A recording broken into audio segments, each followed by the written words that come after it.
Studio lights burned bright as the audience settled in for what was billed as a groundbreaking conversation. Oprah Winfrey sat at the center of the stage, her presence commanding attention. Facing her was Representative Jasmine Crockett, known for her sharp tongue and unshakable confidence. From the start, Oprah leaned forward with piercing questions. She challenged Crockett's policies, pushed on controversial points, and even interrupted her answers more than once. The audience shifted in their seats, sensing tension building with every exchange. At first, Crockett remained calm, listening intently as Oprah raised her voice and tried to frame the conversation in her favor. But Oprah went further, throwing in barbed remarks that felt more like an attack than a question. Gasps echoed through the studio as the host's tone grew sharper. Then, with perfect timing, Crockett struck back. She leaned into the microphone, her voice steady but firm, cutting through the noise like a blade. In a matter of seconds, she dismantled Oprah's argument point by point, exposing contradictions and turning the crowd in her favor. The audience erupted with applause. Viewers at home took to social media instantly, clips of the exchange spreading like wildfire. Oprah, stunned, leaned back in her chair, unable to counter Crockett's precise and fearless words. For the first time that night, the legendary host sat in silence. By the end of the broadcast, it was clear who had owned the stage. Crockett's clapback wasn't just a defense, it was a defining moment. She had taken the challenge head-on and walked away victorious, leaving even Oprah Winfrey speechless. As the applause finally died down, Oprah adjusted her papers, visibly rattled but trying to regain control of the show. Her smile tightened, masking the surprise she clearly felt. She leaned back toward the microphone and said, "Well, Representative Crockett, that was quite the response. But don't you think your critics would argue that you avoided the real issue here?" The audience grew quiet again, waiting for Crockett's reply. But Crockett didn't rush. She paused deliberately, her eyes locked on Oprah's, as if to say she wouldn't be rushed or intimidated. The silence stretched, creating tension so thick it could be cut with a knife. Finally, Crockett spoke. "Oprah, the real issue is accountability. And accountability doesn't vanish just because the question is framed in a way that looks dramatic for television. The people watching tonight deserve the truth, not a performance." The crowd burst into cheers, some even standing, while Oprah's expression froze for a second. Cameras zoomed in on her face, catching the exact moment she realized she had underestimated her guest. Oprah tried to interject, but the audience wouldn't calm down. Crockett had struck a nerve, and the energy in the room was no longer in the host's control. When the audience finally settled, Oprah leaned forward again, determined not to lose her footing. She raised her hand slightly, signaling she was taking back control of the conversation. Her tone sharpened. "Representative Crockett," Oprah said firmly, "people say you speak with passion, but passion without results is just noise. What do you actually have to show for all the bold statements you make?" The crowd let out a collective "oh," sensing the jab. Oprah folded her arms, expecting Crockett to stumble or scramble for an answer. But Crockett didn't flinch. She leaned back in her chair, crossed her own arms, and with a calm smile said, "Oprah, I didn't come here to list my resume for applause. I came here to remind people that leadership is about telling the truth, even when it isn't comfortable. And if my words sound like noise to those in power, that only means the truth is ringing loud enough to shake the walls." The audience erupted again, louder this time, some standing and clapping with force. Oprah's confident facade cracked for a moment, her eyes widened, and she let out a tight laugh, realizing her attempt to corner Crockett had backfired on live television. Oprah, clearly frustrated now, decided to raise the stakes. She leaned forward, cutting Crockett off mid-sentence. Hold on," Oprah said, waving her hand as if she was swatting away Crockett's words. "You're very good at speeches, but let's be honest here. If you had the kind of power you claim, wouldn't the changes you talk about already be happening? Isn't it fair to say you're overpromising and underdelivering?" The audience gasped at the interruption, murmurs spreading through the studio. Some clapped, sensing Oprah had gone for a decisive strike. But Crockett only smiled wider. She let the noise build for a moment before leaning forward, her tone calm but razor-sharp. "Oprah, I respect your platform, but let's not confuse interruptions with victories. The fact is, real change doesn't come overnight, and it doesn't come from silencing people who are fighting for it. If I were overpromising, you wouldn't feel the need to interrupt me to try and stop my point from landing." The studio roared. Some of the audience members rose to their feet, clapping and shouting as Oprah's face froze for a split second, caught off guard by the precision of the clapback. For the first time, the camera caught Oprah shifting in her chair, her composure cracking as Crockett's words echoed louder than any interruption could. Oprah inhaled slowly, clearly aware the momentum was slipping out of her hands. She straightened in her chair, trying to project authority as the crowd settled down. Her voice dropped lower, more deliberate. "Representative Crockett," she began, "I've interviewed presidents, world leaders, and cultural icons. Many of them carried themselves with humility, understanding that leadership isn't about winning arguments but serving people quietly. Do you think your confrontational style actually helps you serve, or does it just help you go viral?" The audience fell silent. It was a loaded question, personal, sharp, and designed to paint Crockett as more interested in fame than service. Crockett tilted her head slightly, unfazed. Her voice was measured, almost soft, but every word carried weight. "Oprah, with all due respect, being quiet in the face of injustice isn't humility, it's complicity. Viral moments don't happen because I shout louder. They happen because I refuse to let the truth be buried under polite silence. If that truth resonates with millions, maybe it's because people are tired of watching leaders stay quiet while nothing changes." The crowd exploded again, this time with a standing ovation that drowned out Oprah's attempt to respond. Some audience members whistled, others chanted Crockett's name, while Oprah sat frozen, forced to wait out the wave of applause. The cameras caught the exact image. Oprah's legendary poise rattled, while Crockett sat confident, leaning back in her chair, letting the crowd roar on her behalf. The cheers echoed long after Oprah lifted her hand, signaling for quiet. Determined not to lose her footing, she reached for a note card on the table. Her eyes narrowed as she read, clearly shifting to a prepared angle. "Representative Crockett," Oprah said firmly, "let me share something. According to this recent poll, a majority of people believe leaders like you are more interested in grandstanding than passing actual legislation. Numbers don't lie. How do you explain that?" The audience leaned in, sensing Oprah was trying to land a decisive blow with cold, hard facts. She tapped the card lightly on the table, confident the statistic would corner her guest. But Crockett smiled knowingly, as if she had been waiting for this moment. She leaned forward, her voice steady and clear. "Oprah, numbers don't lie, but how they're used can. A poll can be framed to reflect whatever headline someone wants. What people are actually tired of is leaders who sit quietly while nothing changes. If standing up and refusing to back down is called grandstanding, then I'll wear that label proudly. Because silence has never passed a single law." The audience erupted once more, louder than before, with a mix of cheers and applause that shook the stage. Some people shouted, "That's right," while others clapped so hard the sound carried over Oprah's microphone. Oprah's hand froze mid-tap on the card. For the first time, she looked caught, her carefully prepared note dismantled in seconds, her authority slipping live on air.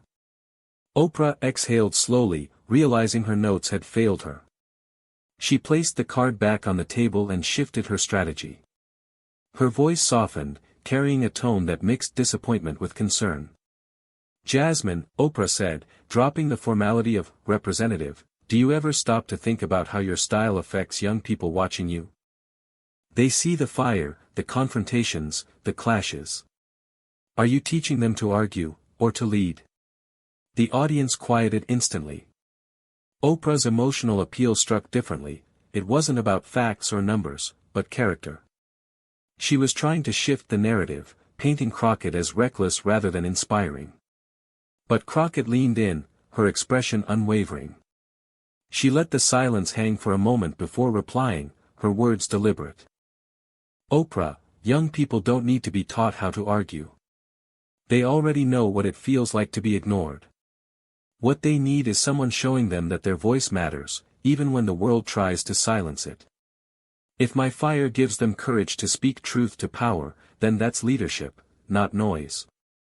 The audience broke into thunderous applause, louder than any moment yet. Some stood, clapping above their heads, while others shouted words of support. The camera panned across the crowd, faces lit up, inspired, energized. Oprah blinked, caught between admiration and frustration. For the first time, it seemed even she was questioning whether she had underestimated the force sitting across from her. Oprah leaned forward again, determination flickering in her eyes. She wasn't ready to let go. Shuffling through her notes, she raised her voice just slightly, aiming for a decisive strike. Representative Crockett, it's not just me saying this. Prominent voices, respected leaders, even members of your own party, have said your approach is too combative, too disruptive. If those closest to you are questioning your methods, doesn't that prove the critics are right? The audience murmured, the weight of Oprah's words hitting hard. She had shifted the spotlight away from herself and placed Crockett under the scrutiny of her own peers. Crockett, however, didn't flinch. She leaned into the mic, her expression sharp but calm, her tone cutting through the tension like glass. Oprah, when people in power feel uncomfortable, they call you combative. When you refuse to stay silent, they call you disruptive. But let's be honest, every meaningful change in history was led by someone who refused to sit quietly and play nice. So if the worst thing my critics can say is that I fight too hard, I'll take that as confirmation I'm doing my job. The crowd exploded. The applause drowned out everything, so loud Oprah had to wait before speaking again. Some audience members pointed toward Crockett with admiration, while others shouted, "That's leadership." Oprah froze for a moment, her face betraying both disbelief and respect. The live broadcast had turned into something she hadn't anticipated, a showcase of Crockett's unshakable resolve. The energy in the studio was electric, but Oprah wasn't ready to concede. She leaned forward, her voice dropping into a serious, almost grave tone. "Jasmine," she began slowly, "critics can be dismissed, applause can be loud, but at the end of the day, leadership is lonely. When the cameras turn off and the cheering stops, do you honestly believe you're prepared to carry that weight? Or is this just about the spotlight?" The question landed heavy, and the room fell silent. It wasn't just a challenge, it was personal. Oprah's words carried the weight of someone who had lived in the spotlight for decades, hinting that Crockett might not be able to endure it. Crockett didn't look shaken. She leaned forward, her eyes locked on Oprah, her tone calm yet commanding. "Oprah, I don't carry this weight because I want the spotlight. I carry it because the people who trusted me don't have one. When the cameras turn off, I don't go home to applause, I go back to the same communities that sent me here, and they remind me exactly why I fight." The spotlight fades. The responsibility doesn't. The audience erupted again, but this time the applause felt different, deeper, more emotional. People weren't just clapping, some were wiping their eyes, moved by the raw conviction in Crockett's voice. Oprah sat back, her lips parted slightly, unable to mask her surprise. For the first time in the night, she seemed speechless, and the cameras caught it all. The studio lights seemed to burn hotter as the audience's applause finally softened. Oprah shifted in her chair, clasping her hands together, her face composed but her eyes betraying tension. She knew this was her last chance to regain control. She leaned forward, her voice steady and deliberate. "Jasmine," she said, "you've made powerful statements tonight. But history judges leaders not by their words, but by what they leave behind. So I'll ask you this directly, when your time is over, what will people really remember about you? Your fights, or your results?" The silence that followed was absolute. Oprah had thrown down what she clearly believed was her knockout line. The audience leaned in, hanging on Crockett's next words. Crockett didn't blink. She folded her hands on the table and delivered her response without hesitation. They'll remember that I never backed down when it mattered most. Results are important, but results come from the fights no one else is willing to have. If history remembers me as the woman who refused to be silenced, then that's a legacy I'll wear proudly. Because silence leaves nothing behind but regrets. The crowd erupted in a standing ovation, louder than any moment before. People were shouting her name, clapping above their heads, the studio shaking with energy. Oprah froze, her final question dismantled in front of millions. Cameras caught her tight smile, but it was clear, she had been stunned into silence by Crockett's clapback. That single exchange lit up social media within minutes, clips spreading like wildfire. The headline was written before the show even ended, Crockett leaves Oprah speechless. As the broadcast wrapped, the studio buzzed with energy. Audience members pulled out their phones, recording the aftermath while still chanting Crockett's name. Oprah smiled tightly for the cameras, but her silence in that final moment was already cemented as the headline of the night. Within minutes of the show ending, clips of Crockett's clapback flooded social media. Hashtags with her name shot to the top of trending lists.